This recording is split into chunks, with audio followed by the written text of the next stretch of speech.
Can you hear me now?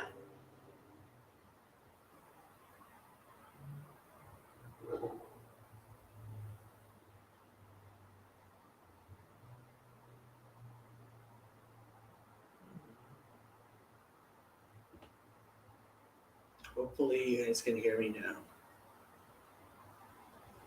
Yay, you can hear me now. Okay. One more time.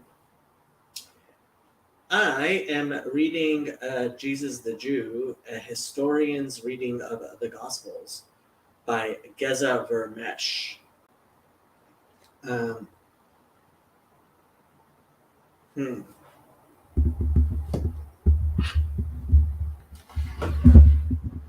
Hopefully this isn't too bad of a sound, Can't do much better than this right now.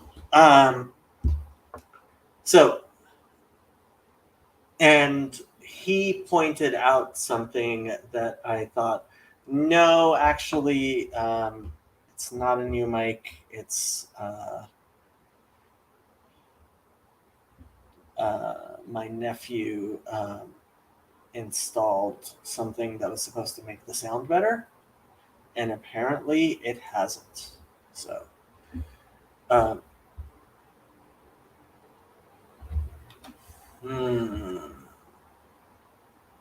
getting still no sound, huh?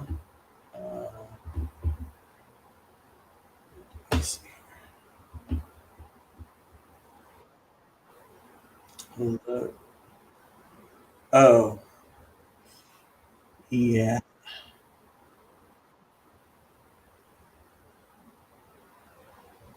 I think I know what the problem is. Um, we're going to have to fix it in the future. Okay. One more time. Jesus the Jew by Geza Vermesh. And I created a sheet in the description on Safaria, which has the relevant sections of. There's a page in the Babylonian Talmud which mentions this several times. So that's in Avodah Zarah 50b. And then there are two parts of the Talmud Yerushalmi, one in Yevamot and the other one in Kiddushin, which were difficult to find because he uses old style citations to the Jerusalem Talmud we don't use anymore. And I also found a reference in Vaikra Rabbah, which is the Midrash. So the question is, was Jesus a carpenter? And let me explain the problems with the idea that Jesus was a carpenter. Israel doesn't have a lot of wood. Wood is really expensive in Israel. And it certainly was, I mean, maybe not as much as it is these days, but there may have been some wood available, but just generally, wood was very expensive and hard to come by in the Second Temple period. And so poor Galilean carpenters, you couldn't really have that be the case where Jesus was from a poor Galilean family and he was a carpenter, as in a woodworker. According to a Bible Hub, I was just looking it up. So is that it? Here it is. Tecton, a craftsman, specifically a carpenter, and hence properly begetter from Homer down the Septuagint for Harash, a worker in wood, from the base of Timoria, which I have no idea, an artificer, as a producer of fabrics, especially a craftsman in wood, Carpenter. And okay, Timoria apparently means to punish. Okay. Um, in any case, so the question becomes, what was Jesus if he was not a woodworker? And one possibility is that he was a stonemason, meaning he worked with stone, and he basically, I mean, it was that would have been a lot of moving things, a lot of breaking stones is difficult for roads, that type of stuff. Very hard back-breaking work. And a reason to verify or to tend towards that interpretation is that Peter, and if you're going to say that Simon Peter was Jesus's brother, which so, or at least acquaintance or cousin, right? So Peter, Kephas, comes from a rock, and so a lot of Christians have a tendency to say, including James Tabor, seems to be very convinced that Jesus was, in fact, a stonemason. I was surprised that when I saw what Geza Vermesh posits, that Robert Eisenman had not tended towards this explanation. And it is a very shocking explanation. At the same time, well, you have to realize that Robert Eisenman and Geza Vermesh really disliked each other. That's one thing I found out as part of reading Vermesh's autobiography. Let's put it this way: neither Robert Eisenman nor Vermesh are saints, nor were any of the other people involved in the Dead Sea Scrolls.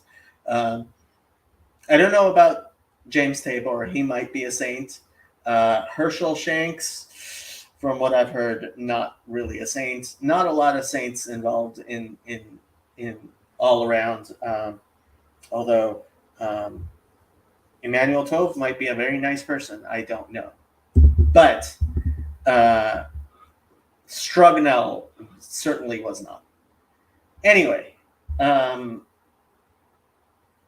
what has definitely gotten in the way of Dead Sea Scrolls scholarship has been personal animus and just all around bad behavior by adults. So, Geza Vermesh.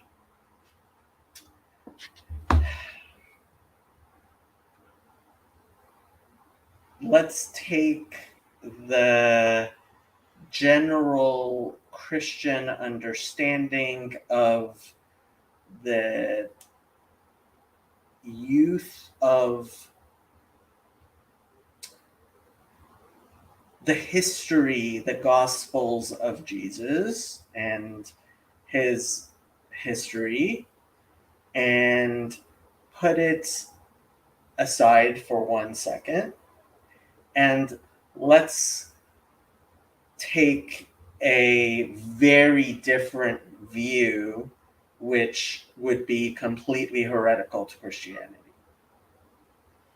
which, while James Tabor tries to maintain some fidelity to the Christian understanding of the history of Jesus, the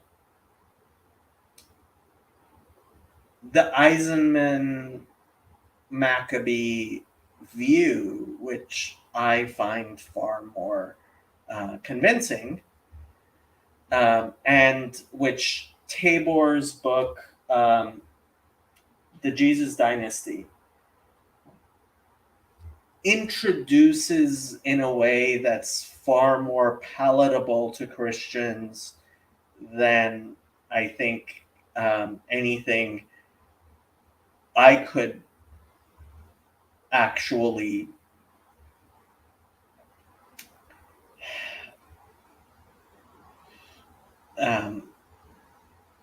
describe in a nice way.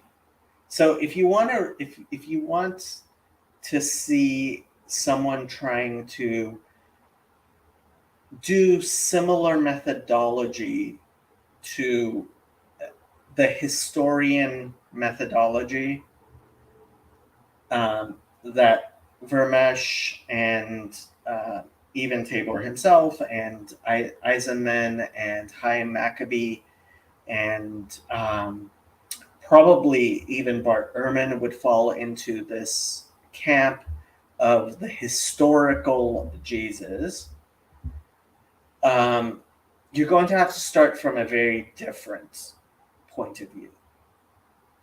And let's just start with a blank slate, okay? So forget everything you think you know about the life of Jesus, and let me describe a very different Jesus, okay? There is a family, a well-respected family of scholars, and their oldest son is Jesus. The father is a respected scholar, and he passes away, and the family is known to be descended from great families and married into great families, prominent families. Mary, the mother of Jesus, comes from a priestly family, and a priestly family which is very well placed and well known. And Joseph comes from a Davidic family that is also well respected and well known.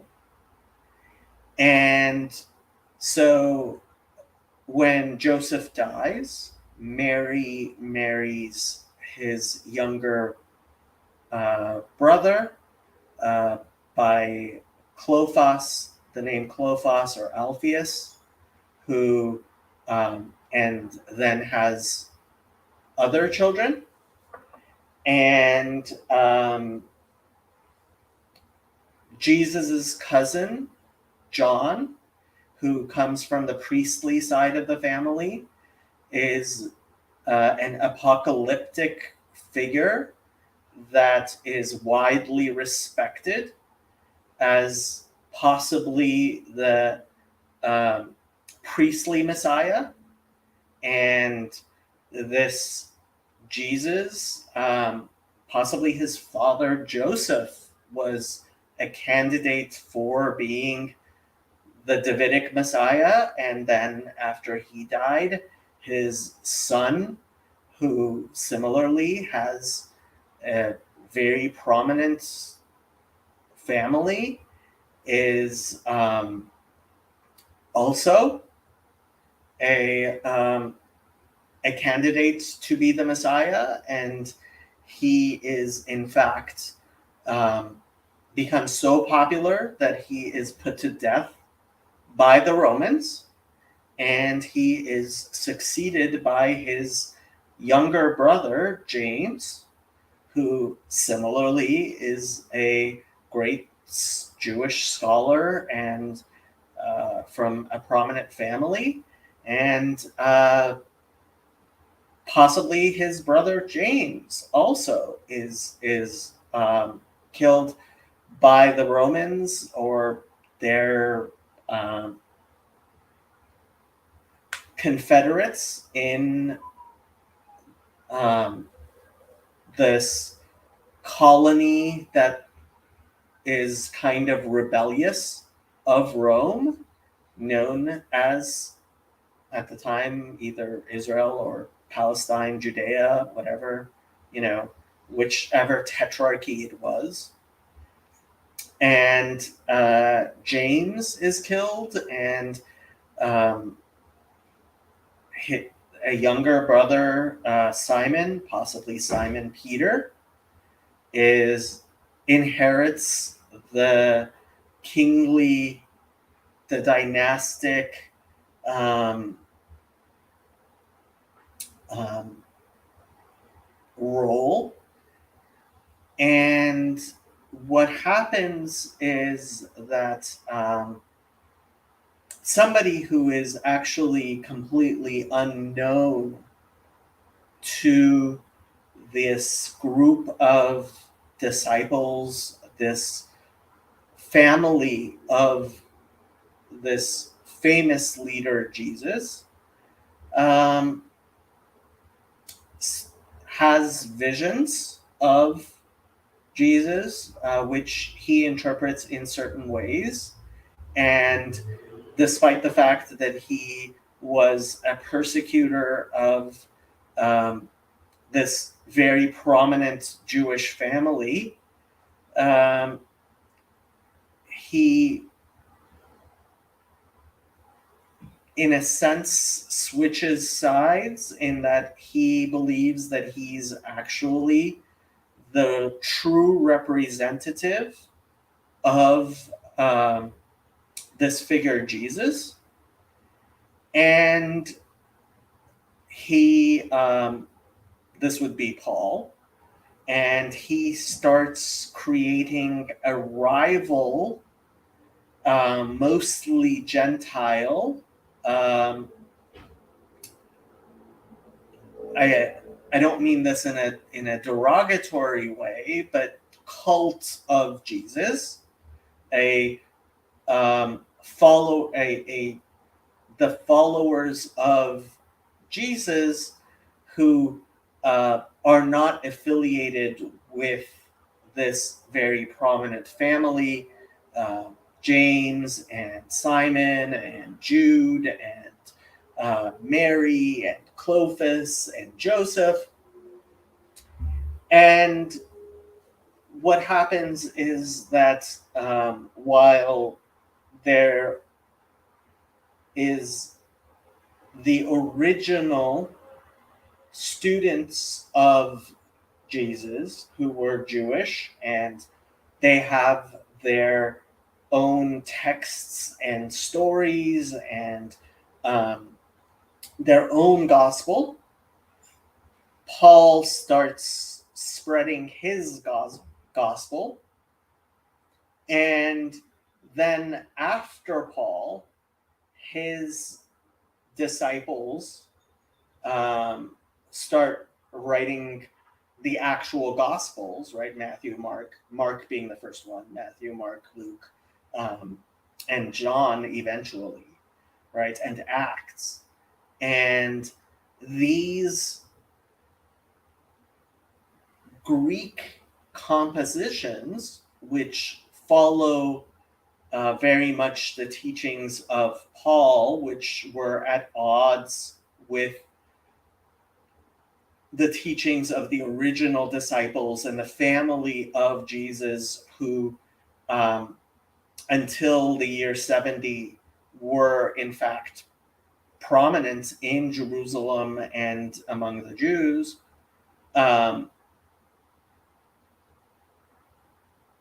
There is a conflict and a sort of war of words in which the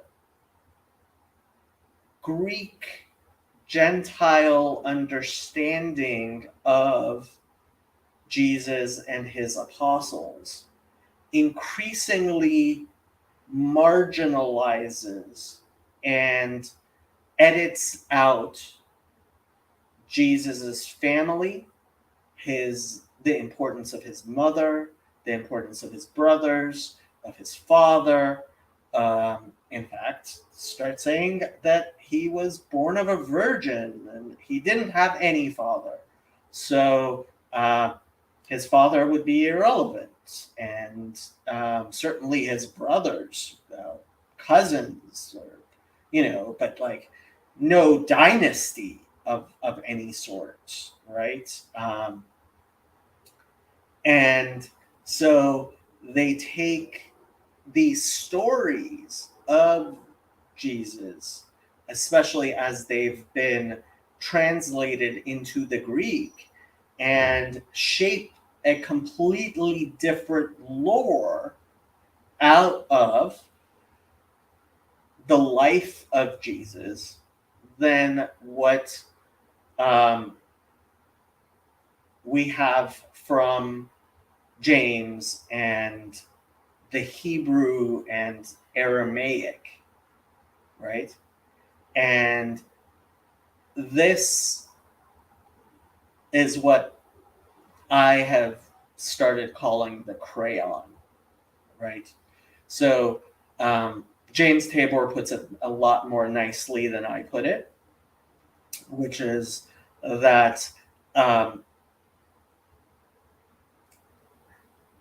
you can see the real Jesus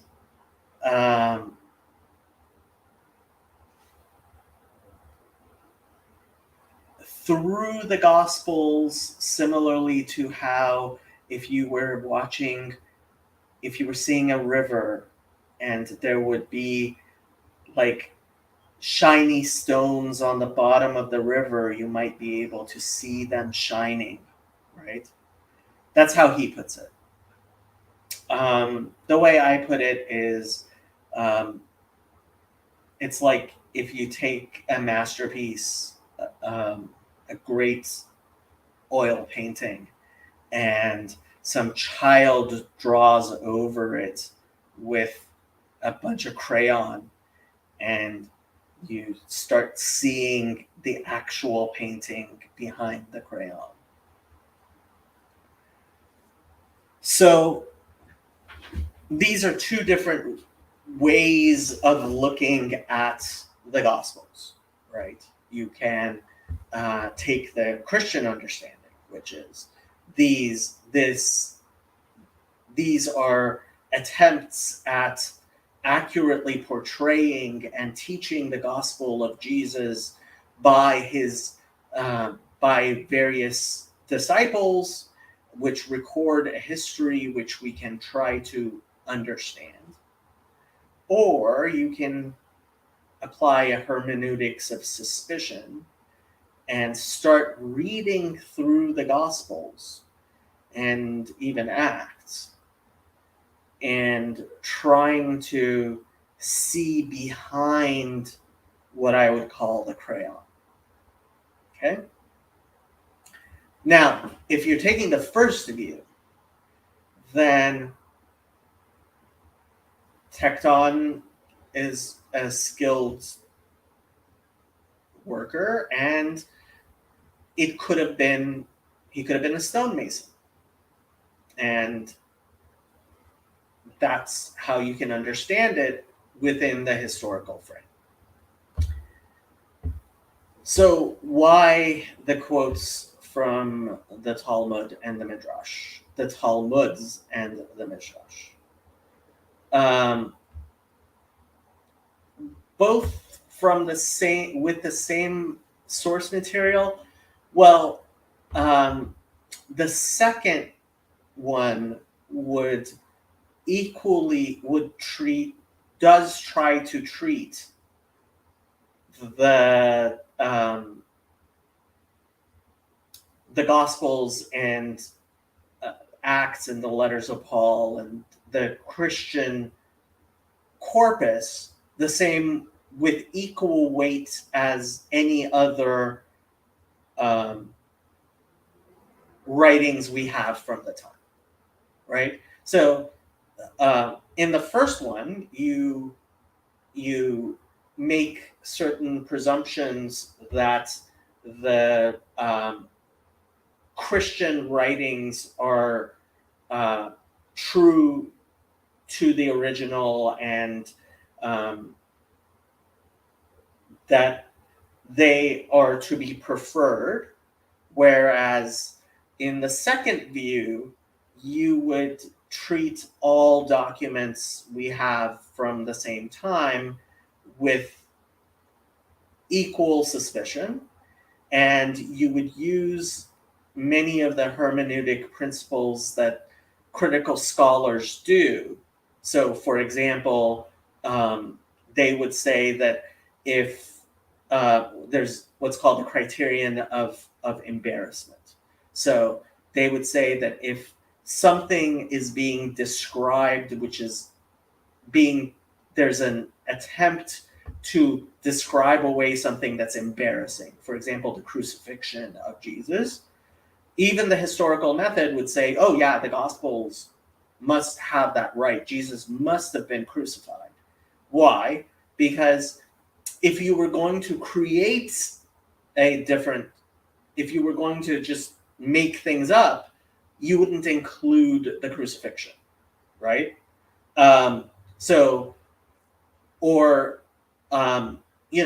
If there's independent attestation, if there's irrelevant, like if some fact is just happens to be recorded over and over again, and there's no reason to believe that there was biased editing, right? So we're talking about very different hermeneutics, very different ways of looking at how you are going to try to understand the life of Jesus. But in the first method, where you are privileging, deliberately putting emphasis on the Christian understanding, you arrive at a certain Jesus, which you could say he was a stonemason.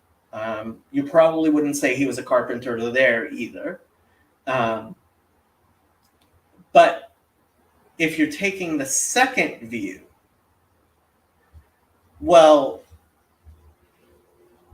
in Aramaic, what I was not aware of until I started reading this, I was only 5 pages in, and I'm like, oh, wow.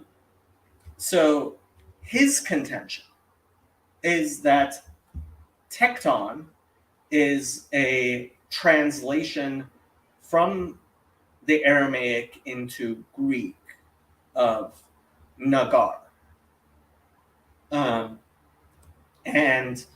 there is a turn of phrase that's used twice in the Jerusalem Talmud and once in the Babylonian Talmud, which actually tells you that it's because the Jerusalem Talmud was much earlier than the Babylonian Talmud. actually tells you that this was an Aramaic saying. It was likely a common Aramaic saying during Jesus' time, of Nagar bar Nagar, or um, yeah, Nagar bar Nagar, which hopefully you can see the rhyme and alliteration in there. Nagar bar Nagar, a carpenter, the son of carpenters. Um, and you would, I mean, I included the um, from the Babylonian Talmud. So here, there's so it's talking about a certain thing, which we won't get into, about stones, and it says, and there is neither a Nagar nor a Bar Nagar who can resolve this. And Rav Sheshet says, I am not a Nagar, a carpenter, nor a son of a Nagar, nor Bar Nagar, but I can explain it. And this happens several times in this one page of Talmud. And similar things happen in with slightly different wording, actually. So here it says, Mila de Nagar bar Nagarin lo mafarikle. This is something that a Nagar bar Nagarin, which is a carpenter, the son of carpenters, could not explain it. And so with this, we're actually kind of sort of back at a carpenter, a wood carpenter. But it would, in a sense, kind of be like Mason, son of Mason, the alliteration there, or architect, son of an architect, because you would end up with somebody so as some of the commentaries on the Midrash explain, where the Midrash is also talking about Nagarin, about carpenters, that these were experts, right? These were people who were considered particularly knowledgeable and wise, not necessarily scribes, but not all very intelligent craftsmen are scribes, right? But if you're trying to understand it this way, and really according to the second way of looking at it, so what you're seeing through the Greek back into the Aramaic is that actually, so if you see in Mark what it's talking about, right? Isn't this the carpenter? Isn't this Mary's son and the brother of James, Joseph, Judas, and Simon? Aren't his sisters with us? And they took offense at him.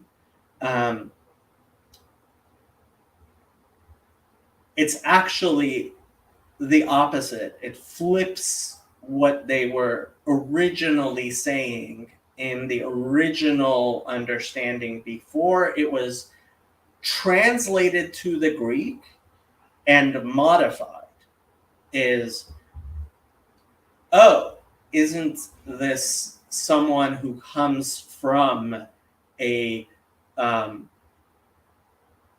very prominent and studied, and in a sense how we would refer to somebody who's comes from a family of architects or a family of great engineers, lawyers, doctors, right? It wouldn't be a lowly thing where you could then retort a prophet um, has honor everywhere, but his own uh, town. It would actually be the flip of that. And so this way of looking at it is really the opposite of the first way of looking at it. And I personally am pretty much convinced that to the extent that we can um, figure out the the truth of the matter, it seems pretty clear to me. I have to say, especially where you have, for example, it says Mary, the sister of Mary, right? Um, that just doesn't happen in Jewish families. You simply do not name two daughters the same name. Um, and similarly, I mean, if you're reading through the Gospels and especially Acts, right? The Jameses, that all the weirdness, the second way of looking through it and clearing away the crayon um, really does seem to um,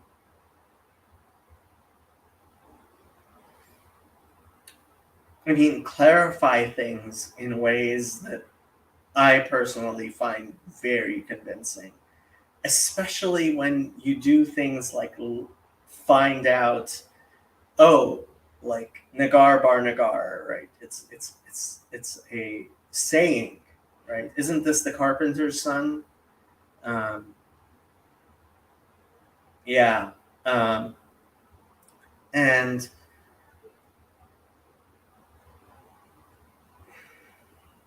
what can I say? Through a glass darkly. Um, I would like to remove the dark glass that there seems to be on the life of Jesus. That it really seems to me that, especially the Dead Sea Scrolls and serious scholarship. Yeah, I understand the dismissal of the hermeneutic of suspicion. Um, I think it can certainly be overdone, but I can also say there are just way too many questions with the text if you do not privilege it over all of the other texts we have from that time. And I have to say, I think the Dead Sea Scrolls are a modern day miracle. I think if you believe in the miracle of the Dead Sea Scrolls, that um, God preserved these scrolls for a reason, and that um, we have a capacity to understand and learn things in different ways um, because of the revelations of God today. Um, the first way of looking at it becomes less and less plausible. And the second way of looking at it um,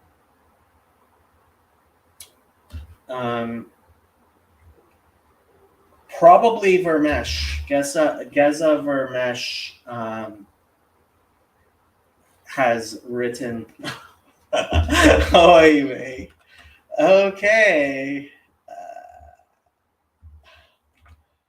I triggered Father Stephen. Uh,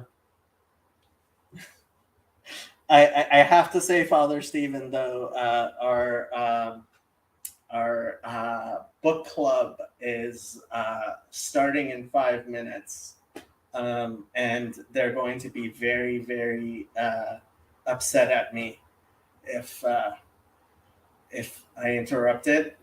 But Father Stephen gets first dibs on this channel, so. Um, but yeah, Geza Vermesh is he is considered the ultimate, like he printed so the Penguin Dead Sea Scrolls was Geza Vermesh. So yeah. I read his autobiography, and funny enough, he actually, even towards the end, mentions that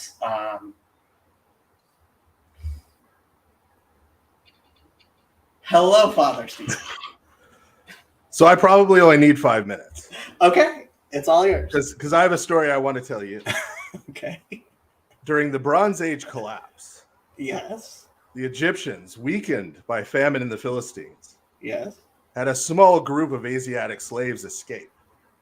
Yes. And make their way to the land of Canaan. Yes. There they told fabulous stories about how they'd been delivered by their god. Yes. Was one of the gods of the Canaanite pantheon. Yes. This inspired the poor peasants yes. of the Canaanite heartland yes. to rise up in class revolution yes. against their Canaanite masters. Yes. And establish a new kingdom. Yes. That was basically just a series of disconnected tribes with no actual king. Yes. Until Omri yes. came and united the northern tribes yes. Into a powerful geopolitical force in the Levant. Yes. After a group of southern refugees came back from exile in Babylon, they compiled this text based on pre-existing bits and pieces and dribs and drabs of ancestral tradition. Yes.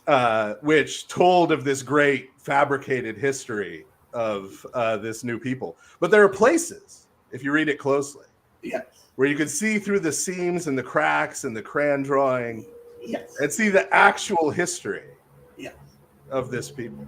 So the point Father Stephen is very aptly making is that you could turn the same hermeneutic lens to the Old Testament and tell a similar, and some people would say very convincing story about the Old Testament. Yes. And I have more scholars who would endorse what I just told you than you have that would endorse the story you told. This is definitely true. So I think that points to a problem with the hermeneutic. I actually don't have much of a problem with that hermeneutic, and I'll explain. And this is partially why I had to kind of battle it out with Rabbi Mullet over the literal understanding of Abraham, Isaac, and Jacob. Right. But this includes no Moses. Yes. Vis-a-vis that discussion. Yes, yes. And let me just be perfectly clear. I do believe that there was an Abraham who had 2 sons, and that Isaac had 2 sons. And but what I will say is that I very deliberately hold things loosely because I am aware that the details of the Torah have to speak to people of different times and ages. So I believe this was with this was with Rabbi Yosef Chaim, the Ben Ish Chai, but it could have been with somebody else. I haven't been able to find the source where I found this again, but he once, whoever this was, I remember reading, said, somebody came into my synagogue and told me the earth is round. And I was so excited because everyone around me told me the earth was flat. And I knew from my studies of the Torah that the earth was round. And so I was very, very happy about it. And for me, what that points to is I don't think anybody has a good grasp of what the Torah says about the earth being round or flat. I don't think that the Torah needed to include the theory of relativity in terms of motion, like the sun and the earth and their relative motion. And so for me, I have to hold everything only as tightly as I understand the Torah. And ultimately, I think it doesn't matter if you believe Moses was an actual human being, if you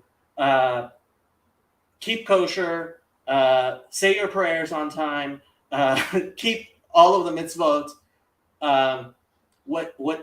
What's between your ears isn't nearly as important. Although it certainly is important. And I don't disagree with you about the sense of affirmations. Yes. But my question is, I don't think you're evading the dilemma you pose to Christians. Aren't you just privileging the Torah the same way Christians privilege the New Testament? For two reasons, I'll say no. For two reasons. First reason is I think that the life of Jesus and apostolic succession is far, far more key to Christianity as a religion and its claims in terms of being a religion than any historical claims about what happened 3,000 years ago is to Judaism, because it is a question of, okay, this particular man was born. The life of Jesus is central to Christianity in a way that, frankly, even the life of David and certainly the life of David, but I don't think the life of any individual human being is to Judaism. I don't think you're consistent with that, though, Jacob. The way you react when someone Jewish says we were never slaves in Egypt, the way you react when someone Jewish say in a sermon, like a rabbi you were criticizing, David Wolpe, the Exodus didn't happen, is not consistent with what you're saying now. My problem with David Wolpe isn't what he said, but where he said it. Well, even where he said it, right? So clearly there is, at a gut level for you as a Jewish person, an importance to the reality of those events. There is an importance to rabbis teaching Judaism and recognizing. So if I seriously did not believe that the Jews were ever in Egypt, right, I wouldn't call myself a rabbi. There's a reason why I turned my YouTube video on And it was particularly so people could see that I was not like a long beard Hasidic Jew wearing the dress. I think right? the same thing about ministers, by the way, and priests who Look, don't no, believe that. I think so. I'm very sorry, Elijah. We've gotten I'll wrap it up. I'll wrap it up of your book club. I'll leave it at this because I really don't want to mess up anyone else's time. Yeah. But I'll leave it at this. I think once you're done with the reading you're doing now, you should do some reading on why the third quest for the historical Jesus was abandoned. And why it's now considered a dead issue. And the Jesus Seminar disbanded. And it's because that hermeneutic, once you reject all of the sources we actually have, or at least say they're unreliable, then anyone can advance any likely story. And it's just, well, that sounds reasonable. That sounds good. But there's no actual proof. It's like when you get into the people with that Edward de Vere wrote Shakespeare's plays or whatever, right? Like, once you just throw out, right, those things as unreliable. And that modernist approach to history doesn't really work for history. It gets weaponized only in particular areas by particular people. Okay, I'll simply end with this. I think the miracle of the Dead Sea Scrolls is something in particular. It is a miracle in particular that requires notice as to why did God create this miracle. And I'm sorry, but I am going to end this broadcast. No, and I agree with you on that point. Okay.